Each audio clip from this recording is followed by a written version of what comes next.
धर सुहाना लगता है, गुरुओं का ये धर सुहाना लगता है। संयम का दर्पण सुहाना लगता है।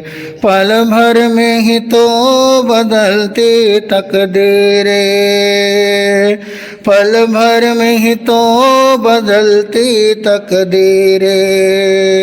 जीवन का हर पल सुहाना लगता है, गुरुओं का ये धर सुहाना लगता है। संयम का दर्पण सुहाना लगता है, गुरुओं का ये धर सुहाना लगता है। संयम का दर्पण सुहाना। तेरे कर्मों से बंधा जन्मों का जो बंधन, तोड़ देंगे अगर तू थाम ले दामन। तेरे कर्मों से बंधा जन्मों का जो बंधन, तोड़ देंगे अगर तू थाम ले। क्यों हुआ कैसे हुआ जब जान जाएगा, अपने करनी के लिए आंसू बहाएगा। मुश्किल कर्मों का छुड़ाना लगता है, मुश्किल कर्मों का छुड़ाना लगता है। संयम का दर्पण सुहाना लगता है, गुरुओं का ये दर सुहाना लगता है।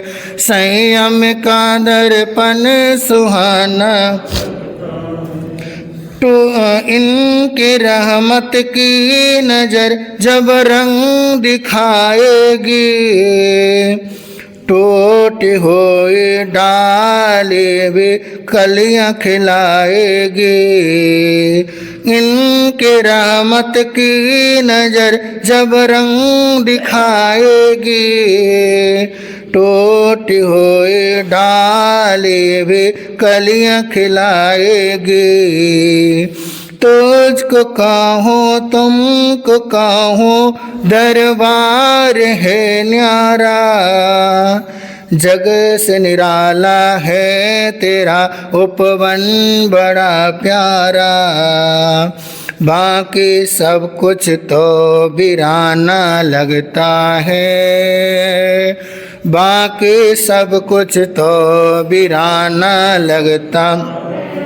संयम का दर्पण सुहाना लगता है, गुरुओं का ये धर सुहाना लगता है। संयम का दर्पण सुहाना है। साधना आराधना तप तेज है न्यारा, आगम के सागर में बहती ज्ञान की धारा है। साधना आराधना तप तेज है प्यारा, आगम के सागर में बहती ज्ञान की धारा। मिटे तब भरम कटते करम, रहती नहीं उलझन। आके चरणों में इन्हें कर लोगे जो बंधन। पारस फिर दर्शन सुहाना लगता है, पारस फिर दर्शन सुहाना लगता है। संयम का दर्पण सुहाना। गुरुओं का इधर सुहाना लगता है, गुरुओं का इधर सुहाना लगता है। संयम का दर्पण सुहाना लगता है। पल भर में ही तो बदलती तकदीरें, पल भर में ही तो बदलती तकदीरें। जीवन का हर पल सुहाना लगता है, गुरुओं का इधर सुहाना।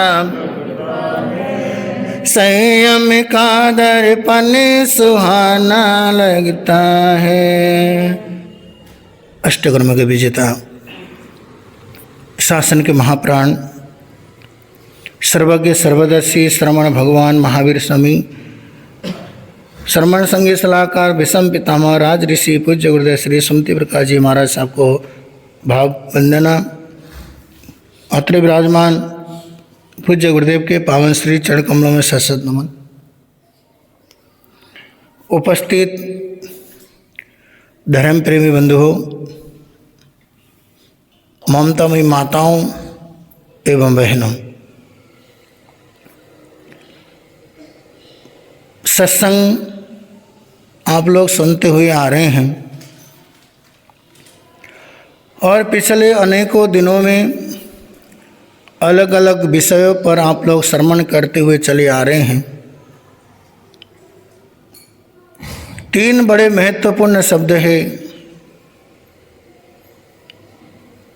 बचपन, यौवन और बुढ़ापा। जिंदगी तीन आयामों से गुजरा करती है। जिंदगी तीन चरण को पार करती है। बचपन भी आता है, यौवन भी आता है और बुढ़ापा भी आता है। इंसान को इन तीन चरणों से होकर के गुजरना पड़ता है। इसलिए बचपन, यौवन और बुढ़ापा, इन तीन के लिए हमने तीन शब्दों को चुना। माँ, महात्मा और परमात्मा। बचपन में माँ की जरूरत पड़ा करती है। युवा अवस्था में जब मन चंचल होता है, इंद्रियों के गुलाम होता है, उस समय महात्मा की उपदेश की जरूरत पड़ा करती है। यौवन अवस्था में महात्मा की जरूरत पड़ा करती है और बुढ़ापे में परमात्मा की आवश्यकता पड़ा करती है। इसलिए बचपन में माँ की जरूरत है, युवा अवस्था में महात्मा की जरूरत है और बुढ़ापे में परमात्मा की आवश्यकता है। माँ बचपन संभाल लेती है। दुनिया में सबसे अनोखा अगर कोई प्यार है, वो माँ का प्यार है। माँ बच्चों को नहलाती है, धुलाती है, साफ कपड़े पहनाती है और गाल के अंदर एक तिलक भी लगा, काला टीका भी लगा देती है कि मेरे बच्चे को किसी की नजर न लगे। माँ अगर बच्चे को रोता देखती है तो माँ का दिल भी रोता है। जब वही बच्चा बीमार हो जाता है, डॉक्टर के पास ले जाके तीखी इंजेक्शन भी लगा देती है। ये भी माँ का प्यार है। दुनिया में बड़ा अनोखा है माँ का प्यार। माँ अपने छोटे से बच्चे को रात को लेके सोती है, भयंकर तूफान आता है, माँ की नींद नहीं खुलती है। कड़ाके की बिजली चमकती है, माँ की नींद नहीं खुलती है। भयंकर मेघ गर्जना होती है, माँ की नींद नहीं खुलती है। अरे माँ की नींद तो तब खुल जाया करती है, उसके पास में बगल में लेटा हुआ बेटा, लेटी हुई बेटियां जरा सा कुनमुना दे, माँ की नींद तुरंत खुल जाया करती है और माँ का हाथ उसके मस्तक के ऊपर चली जाया करती है। ये होती है माँ का प्यार। बंधुओं, दुनिया में अनोखा है माँ का प्यार।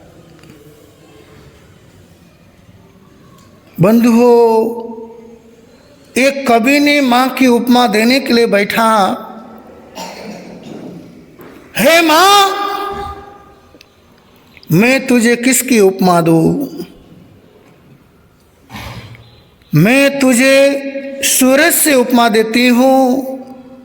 हे माँ, सूरज तो सिर्फ रास्ता दिखाता है, तूने मुझे रास्ता ही नहीं उंगली पकड़ के चलना भी सिखाया है, इसलिए सूरज भी तेरे सामने कुछ भी नहीं है। माँ कहती है, कवि कहता है, माँ मैं तुझे चंद्रमा की उपमा दूं, लेकिन चंद्रमा में तो क्या है, दाग है। लेकिन मेरी माँ, तेरी सेवाओं में, तेरे उपकारों में अंश मात्र का भी दाग नहीं है, इसलिए चंद्रमा भी तेरे सामने बौना है। हे माँ, मैं तुझे समुद्र से उपमा दूं, लेकिन समुद्र का जल तो खारा है, लेकिन तेरा तो दूधपान किया था वो तो बहुत मीठा था, इसलिए सागर भी तेरे सामने कुछ भी नहीं है। कवि कहता है, हे मेरी माँ, मैं तुझे देवी की उपमा दूं।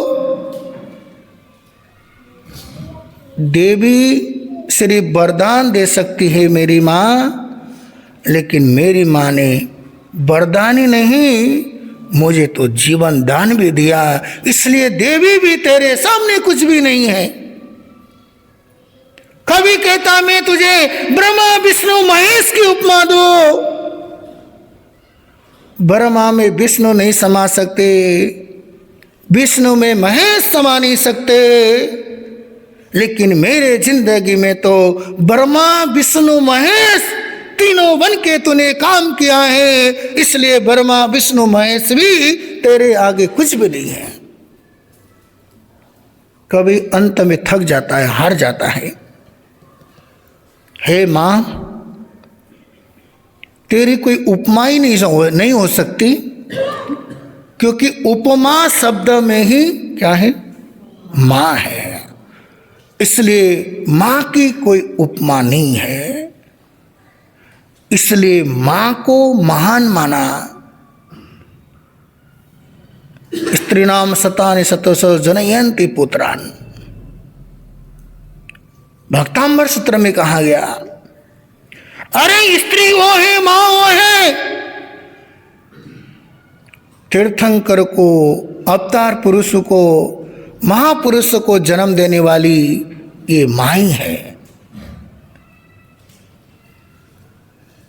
इसलिए मां से बढ़कर के दुनिया में कुछ भी नहीं है।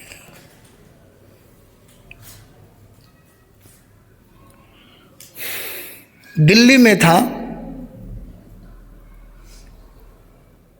काफी पुरानी बात है, 8-10 साल पुरानी बात है।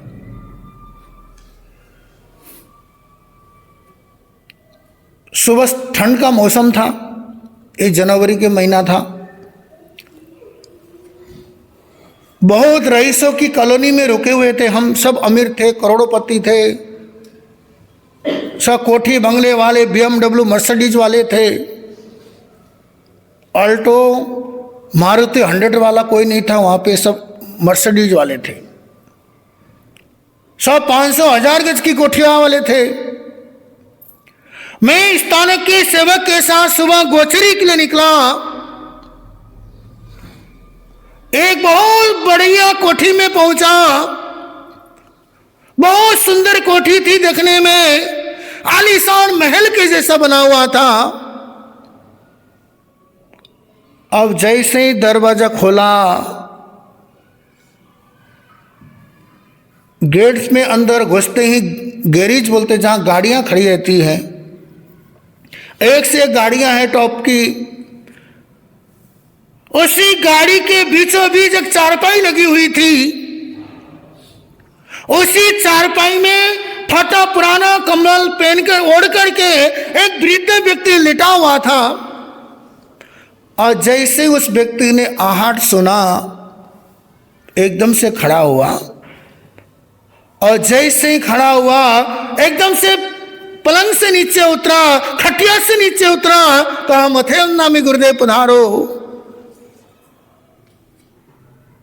तो मैंने तो पहले अंदाजा लगाया कोई घर का नौकर चाकर होगा, कोई पुराना, क्योंकि बहुत सारे लोग जैनियों के संस्कार सिखाते भी है, बहुत लोग सिखाते भी नहीं है। बंधुओं, आज हम उत्तर भारत में देखते हैं घर में जो नौकर चाकर है, उनकी बात छोड़ो, स्थानक में कोई 20 साल से, कोई 25 साल से हैं, उनको भी आज तक हम नहीं बताते कि भाई गुरुओं का सम्मान करो, सुबह शाम गुरुओं के चरण स्पर्श करो। बंधु, हम न तो नौकर चाकर को सिखाते हैं, न स्थानक के कर्मचारियों को सिखाते हैं। बंधु, आज हमारे घर में कोई 20 साल से नौकर है, कोई 25 साल से है। जब संत जाते हैं कोई हाथ तक नहीं जोड़ता है। बंधु, सिखाना चाहिए कि जब भी हमारे गुरु आए उनको प्रणाम करो, नमस्कार करो। भले मथे वंदामी बोलना ना आता हो, लेकिन नमस्कार बोलो। बंधु, हम सिखाते नहीं है क्योंकि हम कमजोर है। वो कहते महाराज वो तो जैन है नहीं। अरे भाई, गुरु तो सबके होते हैं, संत सबके होते हैं, हवा सबका है, पानी सबका है, आग सबका है। तो संत तेरे मेरे थोड़ी ना होते, संत तो संत होते हैं, किसी व्यक्ति विशेष के नहीं होते हैं। जिसका जीवन त्याग है, जिसका जीवन आचारमय है, उसके आगे कोई भी झुक सकता है, कोई भी प्रणाम कर सकता है। नमो लोए सब्बा सावनम का मतलब ही क्या है? चाहे भगवादारी हो, चाहे भेषधारी हो, चाहे गिरुए वस्त्र पहनते हो, चाहे कोई काले कपड़े पहनते हो, बंधु कोई भी हो, लेकिन उनके जीवन में त्याग होना चाहिए, मर्यादाएं होनी चाहिए, उनके जीवन में संयम होना चाहिए। बंधु, नमो लोए सब्बा सावनम का मतलब यही है कि दुनिया के जितने भी साधु संत हैं, जिसका जीवन तपमय है, त्यागमय है, साधनामय है, संयममय है, उनको मैं नमस्कार करता हूँ। इसलिए घर में, ऑफिस में, फैक्ट्री में कोई भी कर्मचारी हो, उनको सिखाना चाहिए। जैन संतों के जीवन पद्धति के बारे में बताना चाहिए। बंधु, अपने संतों के बारे में बोलोगे, उनके जीवन को सुन के हर कोई माथा टेकने वाला बनेगा। तो जैसे मैं कोठी में पहुंचा और वृद्ध व्यक्ति खड़ा हुआ, कहा मथे वंदामी गुरुदेव पधारो। मैं उस व्यक्ति को देखा जो स्थानक का कर्मचारी था। मैंने उसकी तरफ देखा तो स्थानक का कर्मचारी कहने लगा, महाराज ये इन्हीं के घर है। ये क्या कहा? महाराज इसी घर के मालिक हैं, इनके 2 बेटे हैं, एक ऊपर वाले मंजिल पे है, एक उससे ऊपर वाले मंजिल पे है।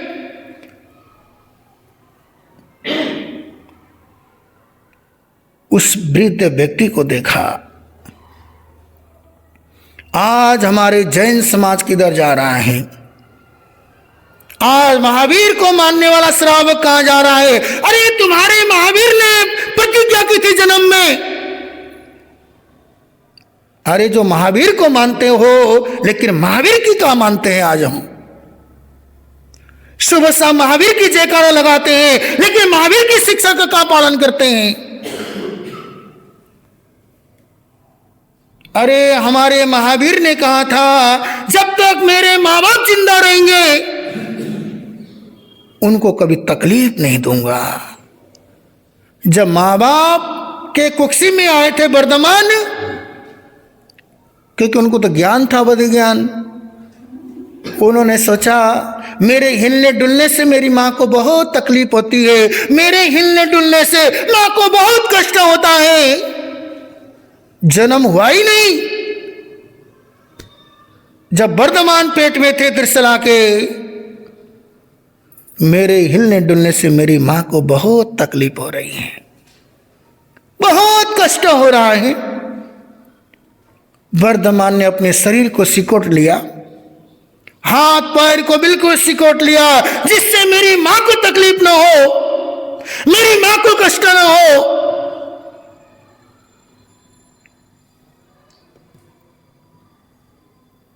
जब हिलना डुलना वर्धमान ने बंद कर दिया, उल्टा पड़ गया। त्रिशला ने देखा, पहले तो मेरे पेट में कोई संतान आया था, वो हिलता था, डुलता था, हलन चलन होता था, लेकिन कुछ दिनों से बिल्कुल हलचल बंद है। उदास रहने लगी, बड़ी निराश रहने लगी। सिद्धार्थ महाराज कहते, हे त्रिशला, क्या बात है, बहुत उदास हो, बड़ी परेशानी में नजर आ रही हो, आखिर मामला क्या है? राजन, लगता है कोई अनहोनी घटना हो गई है।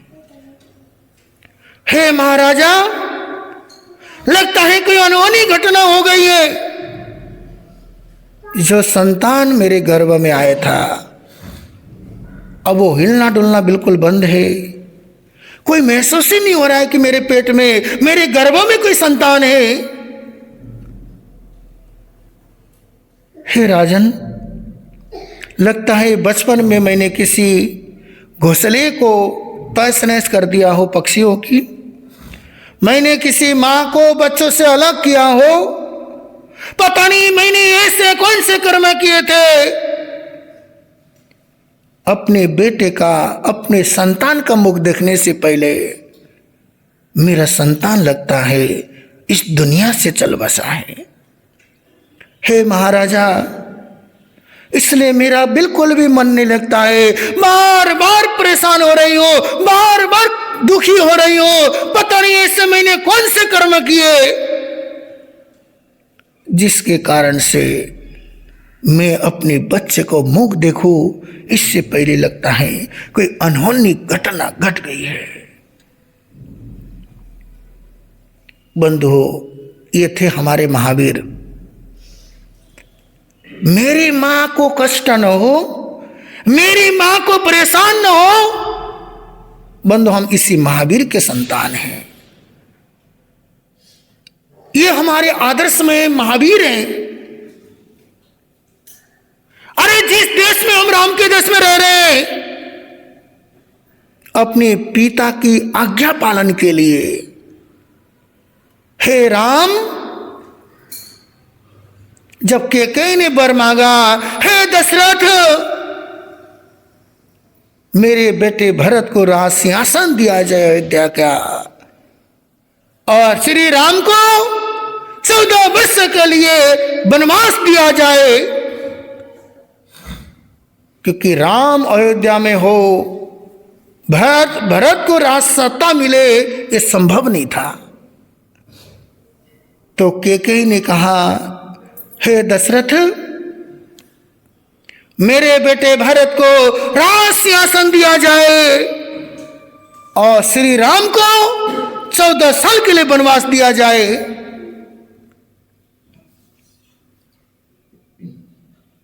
एक पिता की आज्ञा का पालन करने के लिए रघुकुल की रीत सदा चली आए, प्राणी जाए मगर वचन न जाए। हे पिताजी, जब राम ने भरत को कहा, ए राम को कहा दशरथ ने, हे बेटे राम,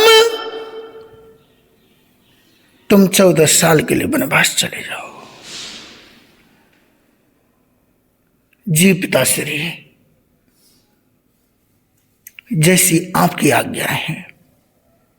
एक बेटा का धर्म है पिताश्री, पिता का आज्ञा का सिरोधार्य करना एक बेटे का कर्तव्य है, एक बेटे का फर्ज है। हे पिताश्री, आप निराश न हो, आप उदास न हो, आपकी आज्ञा ही मेरा धर्म है। आप अपने आप को निराश मत हो। आप यहां की जनता को संभालना, मैं 14 साल के लिए वनवास चला जाऊंगा, बंधु एक पिता की आज्ञा का पालन करने के लिए एक उनका बेटा 14 साल के लिए वनवास जाते हैं। ये भारत का इतिहास है। राम के देश में, महावीर के देश में, बुद्ध और गुरु नानक के देश में जब माता पिता के साथ अहित होते हुए देखते हैं, बहुत तकलीफ होती है। ध्यान रखना, पानी के अंदर जब तक मछली जब तक पानी के अंदर रहती है, उस पानी की कीमत समझ में नहीं आती मछली को। जब मछुआरा आता है, उस मछली को पकड़ता है और गरम गरम रेत में ले जाके पटकता है, तब महसूस होता है कि पानी की कीमत क्या होती है। आज हमारे सामने माँ बाप हैं, उस माँ बाप की कीमत हमें समझ नहीं आती है। बंधुओं, जब मैं बच्चा था, मेरी माँ का साया इस दुनिया से चला गया था। मुझे मेरी खुद की माँ की तस्वीर कैसी थी, तस्वीर तो छोड़ो, मैंने महसूस ही नहीं कि मेरी माँ कैसी थी, क्योंकि मैं छोटा सा 2 साल का, मेरी माँ का साया इस दुनिया से चला गया था। दुख मुझे तब हुआ जब मैं 6ठी क्लास में पढ़ता था। स्कूल में एक बच्चे से मेरी लड़ाई हो गई,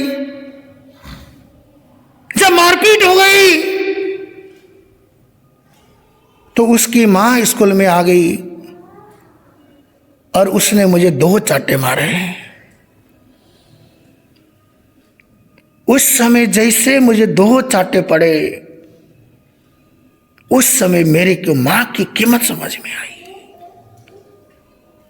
बंधु, 6 साल का बच्चा था। ये घटना आज भी मुझे याद है, जब उसके 2 चांटे मेरे सर पे पड़े, मेरे गाल पे पड़े, और अपने बेटे को पुचकारते हुए लेके चली गई।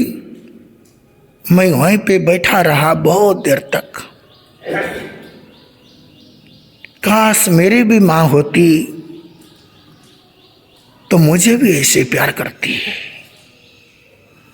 इस घटना ने मुझे इतना तोड़ दिया, इतना तोड़ दिया। आज मैंने दीक्षा लिया है, इसी घटना से लिया है। जब मां का साया निकल गया, तब इस घटना से मुझे इतना दुख हुआ। अरे काश मेरी मां होती, मुझे भी गले लगाती, मेरे को पुचकारती। बंधु, बहुत देर तक वहां स्कूल में बैठा रहा, मां को याद करता रहा। तब से मेरा मन बिल्कुल उतर चुका था। जब मां की ममता जब महसूस हुई कि मेरे को सीने से लगाने वाली मेरी मां नहीं है, पढ़ाई में मन नहीं लगे, रह रह के उस घटना को याद करो, अरे मेरे को पुचकारने वाला कोई नहीं है। बंधु, जब इधर से खबर आई, क्योंकि अचल जी मेरे चाचा जी थे, तब मैं चलो मन को वहाँ मन नहीं लगा। जब जब रह रह के जब मैं यहाँ पे आया, यहाँ पे रह के बंधु अच्छा लगने लगा। धीरे धीरे आज जाके महावीर के पथ पर हूँ, ये सब उसी घटना के कारण से हूँ। बंधु, जिसकी माँ नहीं होती है, उससे जरा पूछ करके देखो कि माँ की कीमत क्या होती है। आज हमारे सामने माँ है, उसकी कद्र नहीं है। अरे जिस उस बच्चे से पूछो जिसकी माँ का साया बचपन से निकल गया हो कि माँ की कीमत क्या होती है। और समय हो गया है। माँ और पिता हमारी वो धरोहर है। माता पिता के उपकारों का बदला, सेवाओं का बदला, भगवान महावीर स्वामी कहते हैं गौतम स्वामी से, माँ बाप के उपकारों का बदला, सेवाओं का बदला अपने शरीर के चमड़ी को उधेड़ करके उनको जूता बना के पहना दिया जाए, तब भी माँ बाप के उपकारों का बदला चुकाया जा नहीं सकता है। इसलिए माँ बाप के उपकार हमारे जीवन के अंदर बहुत है। आप भी आइए, औरों को भी लेके आइए और प्लीज माँ बाप का जरूर सम्मान करिए। माँ बाप का बिल्कुल इज्जत मान सम्मान का जरूर हर बच्चे को ख्याल रखना चाहिए। इन्हीं शब्दों के साथ ओम।